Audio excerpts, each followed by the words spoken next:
तो दोस्तों हम तैयार है अपने नई वीडियो के साथ, जिसमें आपको केवल सामने एक कंफ्यूज आदमी को वर्सेस दिखाई दे रहा है। जब मैं इस वर्सेस की बात कर रहा हूं तो आजकल जो सबसे ज्यादा ऑनलाइन फेमस है यूट्यूब वर्सेस टिकटॉक। यूट्यूबर ज्यादा अच्छे हैं या टिकटॉकर ज्यादा अच्छे हैं, इस पर बहुत सारे डिबेट हो रहे हैं। अगर वर्सेस की मैं बात करूं तो इंडिया वर्सेस पाकिस्तान किसी जमाने में मैचेस पे ये सब डिबेट हुआ करते थे, और आजकल हिंदू वर्सेस मुसलमान तो और ज्यादा ट्रेंडिंग है। आप न्यूज चैनल उठा के देख लीजिए। पर चलिए ठीक है, ये बहुत बड़े बड़े टॉपिक हैं जिन पे मेरे को लगता है कि किसी को 2 रुपए का ना तो फायदा होने वाला है ना नुकसान होने वाला है। पर चलिए कोई बात नहीं, मैं एक छोटे टॉपिक पे बात कर लेता हूँ। पीएम एनआरएफ और पीएम केयर्स, ये बहुत ही ज्यादा छोटे टॉपिक हैं आज की डेट में हमारे देश के लिए। भले ही इससे लाखों लोगों का नफा नुकसान हो सकता है, हजारों करोड़ रुपया इधर से उधर भी हो सकता है, लेकिन ये बहुत ज्यादा छोटे टॉपिक्स हैं क्योंकि लोग बिजी हैं। YouTube versus TikTok, India versus Pakistan, Hindu versus Muslim, इन्हीं सभी चीजों में। पर चलिए कोई बात नहीं, फिर भी हम कोशिश करते हैं कि हम अपने इस छोटे टॉपिक के लिए क्या कर सकते हैं।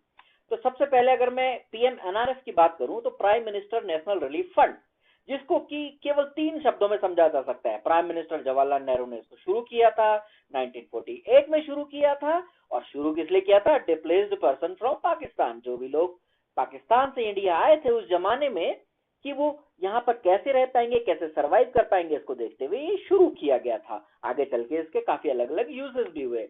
वहीं अगर मैं बात करूं पीएम केयर्स, हमारे प्रधानमंत्री जी की एक बात बहुत ही बेहतरीन है कि वो जो भी एक वर्ड लाते हैं उसको एनआरएफ जैसा कभी भी क्लीशे और बोरिंग नहीं रखते हैं। उससे थोड़ा केयर, इससे ऐसा लग रहा है जैसे प्रधानमंत्री आपकी खुद केयर करने वाले हैं, लेकिन इसकी भी एक फुल फॉर्म है, prime minister citizen assistance and relief in emergency situation.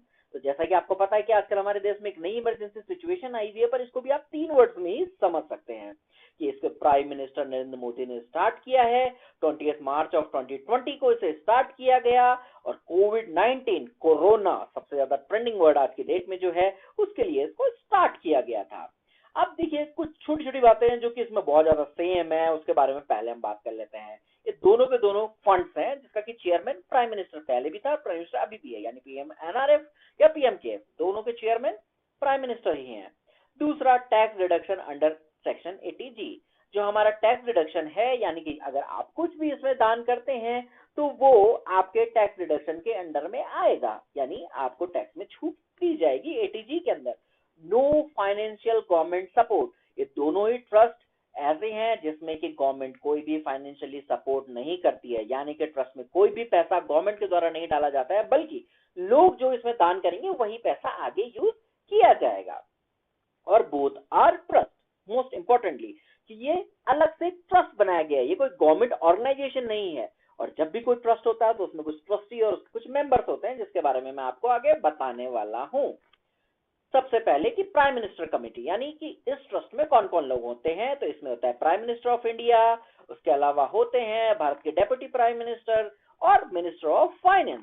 उसके अलावा कांग्रेस के जो भी प्रेसिडेंट होंगे वो इसके मेंबर होते हैं। आगे अगर बढ़े तो टाटा ट्रस्ट का एक मेंबर इसमें होगा, और फिक्की इसके भी एक मेंबर इसमें होंगे। वहीं अगर मैं बात करूं पीएम केयर्स फंड की, तो इसमें भी कुछ ना कुछ ट्रस्टी और कोई ना कोई प्रेसिडेंट होगा। तो इसमें जो चेयरमैन ऑफ ट्रस्ट हैं वो प्राइम मिनिस्टर ऑफ इंडिया ही रहेंगे। और ट्रस्टीज की बात करें तो यहाँ पर थोड़ा सा आपको डिफरेंस देखने को मिलेगा, जिसमें कि पहले ट्रस्टी हैं डिफेंस मिनिस्टर ऑफ इंडिया और दूसरे ट्रस्टी रहेंगे फाइनेंस मिनिस्टर ऑफ इंडिया। इसके अलावा भी इसमें 3 ट्रस्टीड होने की बात कही गई है, जो कि field of research, health, science, social work, law, public admin और फिलंथ्रॉफी से होंगे, जिनको कि नॉमिनेट किया जाएगा हमारे प्रधानमंत्री के द्वारा। आगे बढ़ते हैं कि what is the difference and why PM cares, क्योंकि ये सवाल सबसे ज्यादा उठाया गया है इस समय कि जब पीएम एनआरएफ ऑलरेडी अवेलेबल था तो पीएम केयर्स की जरूरत हमें क्यों पड़ी। इसके एग्जैक्ट आंसर तो हमारे पास नहीं है, बट जो पॉसिबल रीजंस हो सकते हैं वो मैं आपको अब आगे बता देता हूं। उसमें है सबसे पहला CSR, कॉर्पोरेट सोशल रिस्पॉन्सिबिलिटी। जैसा कि आप अगर जानते होंगे कि अगर किसी भी कंपनी का टोटल टर्नओवर पूरे साल में 1000 करोड़ है, या फिर उसका टोटल जो प्रॉफिट है वो 5 करोड़ से ऊपर है, तो गवर्नमेंट कहती है कि आपको कॉर्पोरेट सोशल रिस्पॉन्सिबिलिटी लेनी होगी, यानी कि उसका 2% जो भी आपका प्रॉफिट है आपको सोशल कॉजेस पे खर्च करना होगा। तो पीएम केयर्स फंड में ऐसा बताया गया है कि अगर आप ऐसा कोई भी दान करते हैं तो वो आपके CSR के अंडर में आएगा। और आपने देखा भी होगा कि अंबानी, टाटा, बिरला और विप्रो के चेयरमैन, इन सभी ने इसमें बहुत बड़े बड़े दान किए हैं, जो हो सकता है कि CSR की वजह से किए गए होंगे। उसके अलावा माइक्रो डोनेशन, ये बहुत बड़ा गैप तो नहीं है, लेकिन फिर भी हम इसको बता देते हैं कि जैसे कि PMNRF में आपको 100 रुपए से कम का दान आप नहीं कर सकते थे, लेकिन PM केयर्स फंड में आप 10 रुपए तक का भी दान कर सकते हैं, जिसको कि मैक्रो डोनेशन का नाम दिया गया है। No member of any political party, अगर कोई भी ऐसा ट्रस्ट बनता है तो किसी जमाने में जो 1948 में शुरू हुआ था, उसमें कांग्रेस के प्रेसिडेंट को उसका एक मेंबर बनाया गया था, जबकि कोई भी पॉलिटिकल पार्टी का मेंबर अपने वाले ट्रस्ट में नहीं बनाया गया है। यानी कि कल को अगर बीजेपी सत्ता से बाहर हो जाती है तो इसका कोई भी मेंबर इस केयर फंड में नहीं होगा। और लास्ट है न्यू सिचुएशन न्यू सोल्यूशन, यानी कि ये पूरी तरह से एक नई सिचुएशन थी जो कि वर्ल्ड के सामने एक नई तरह से उभर के आई थी, तो इसका कोई नया सोल्यूशन। हमारे प्रधानमंत्री जी की एक बहुत ही खास बात रही है कि वो हमेशा एक नए नए तरीके की चीजों को लेके आते हैं, लोगों के सामने रखते हैं, नए तरीके से अपनी प्रॉब्लम को रखते हैं और लोग भी उसका नई तरह से सोल्यूशन का पालन करते हैं। तो इसे माना जा सकता है कि जब सिचुएशन नहीं है तो सोल्यूशन भी नया होना चाहिए था। इसके बेनिफिट्स भी हमें मिले हैं जो मैं आपको आगे समझाऊंगा, लेकिन फिर भी एक और छोटा सा हम कंपैरिजन कर देते हैं। ऐसा नहीं है कि PMNRF में पैसे की कोई कमी थी। टोटल लास्ट 10 सालों को अगर मैं एक्सपेंडिचर आपको बताऊं तो लगभग 2550 करोड़ रुपए PMNRF ने, नेशनल रिलीफ फंड ने, अलग अलग सिचुएशंस में खर्च किए हैं और आज भी 3800 करोड़ 3800 करोड़ का रेमिनेंस PMNRF के पास में है। आगे मैं अगर आपको बताऊं कि इन्होंने खर्च कहां कहां किया है, तो इन्होंने ट्रेन बस एक्सीडेंट्स में, साइक्लोन्स में, फायर में, अर्थक्वेक में और इवन एक्सप्लोजन कहीं पे अगर हुए हैं तो इन सभी कंडीशंस में देश के काम ये सारा का सारा पैसा आया है। ऑल्सो हेल्थ केयर, लाइक अगर किसी का किडनी ट्रांसप्लांट करना है, हार्ट ट्रांसप्लांट करना है, या कोई बड़ी ऐसी कोई मुसीबत किसी के ऊपर है और वो इसको अफोर्ड नहीं कर सकता तो PMNRF को अप्रोच कर सकता है। और 2016 के बाद में एक नई कंडीशन इसमें डाली गई थी कि एसिड विक्टिम्स को भी 1 लाख रुपए का जो फंड है वो अनुदान इससे दिया जा सकता है। लेकिन इसके सारे डिसीजन, किसको ये दिया जाएगा पैसा और किसको नहीं दिया जाएगा, ये सारे डिसीजन PMO के द्वारा किए जा सकते हैं। उसके अलावा अगर अब मैं बात करूं PM केयर्स फंड की, तो यहां तो पैसों की कतई बारिश हुई है। मैं आपको बताऊं, एक हफ्ते के अंदर लगभग 6500 करोड़ रुपए का दान इसमें दे दिया गया, और इसको अगर एक कंपैरेटिव क्वांटिटी में मैं बात करूं तो इतना दान पिछले 2 सालों के अंदर PMNRF में नहीं आया था, जितना कि उसके 3 गुना दान एक हफ्ते में PM केयर्स फंड के अंदर आ गया।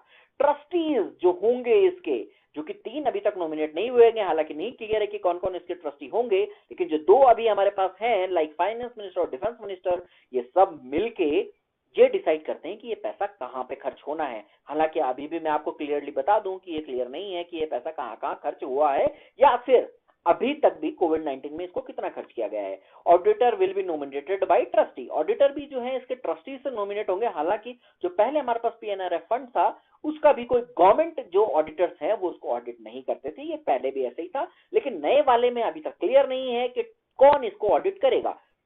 तो जैसे कि हमारा हमेशा से मुद्दा रहा है कि इसमें फ्रॉड कहां कहां किए गए, तो अगर एक सिंगल इंसिडेंट एक महाराष्ट्र का अगर मैं बात करूं तो उसमें 52 लाख रुपए लोगों ने लूट लिए कि ये बता के कि आप PM केयर्स फंड पे दान कर रहे हैं। पर उन्होंने किया कैसे, उन्होंने फेक अकाउंट खोल दिए PM केयर्स या P.M केयर्स नाम से, जिसमें कि लोगों ने दान करना शुरू भी कर दिया।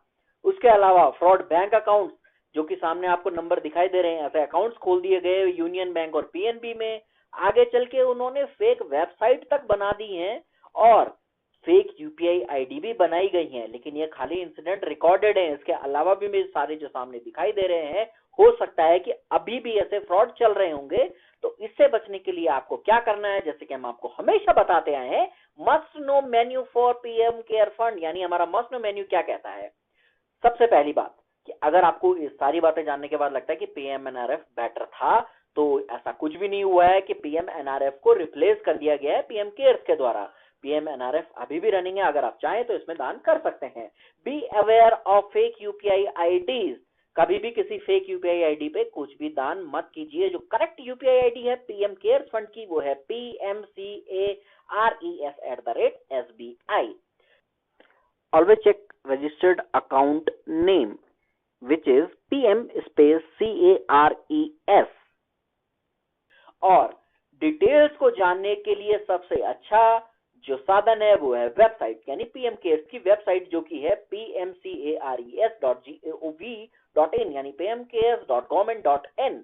तो हमेशा कोई भी अगर जानकारी आपको लेनी है तो gov.in की साइट पर जाइए बजाय किसी लिंक पे जाने के। और सबसे इंपॉर्टेंट बात, अगर कोई भी आपको कहता है कोई भी पेमेंट रिक्वेस्ट के साथ या कोई आपको लिंक भेजता है तो कभी भी उस पर कोई भी दान मत कीजिएगा, क्योंकि कोई भी गूगल पे या फोन पे रिक्वेस्ट कभी भी गलत हो सकती है और जो आपको लिंक भेजा गया है वो आपको कहीं और लेके जा सकता है। इसी आशा के साथ कि आप अपने घरों पर अपने परिवार के साथ पूरी तरह से सुरक्षित होंगे, मैं आपको बता देना चाहता हूं कि अब मुद्दे बदल गए हैं। तो जिन मुद्दों पर आप बहुत ज्यादा ध्यान दे रहे हैं उनसे थोड़ा सा ध्यान हटाकर कुछ जरूरी बातों पर ध्यान देने की आवश्यकता है। इसके लिए कुछ पंक्तियां मुझे राष्ट्रकवि रामधारी सिंह दिनकर जी की याद आ रही हैं कि समरशेष है नहीं पाप का भागी केवल व्याग, जो तटस्थ है समय लिखेगा उनका भी अपराध। यानी अगर आप मुख्य मुद्दों से भटकेंगे तो उनका अपराध भी गिना जाएगा। अगर आपको लगता है कि हमारे द्वारा दी गई जानकारी आपके लिए उपयोगी है तो हमारा चैनल सब्सक्राइब कीजिए, बेल आइकन प्रेस कीजिए, वीडियो को शेयर कीजिए और लाइक करना तो मत भूलिए।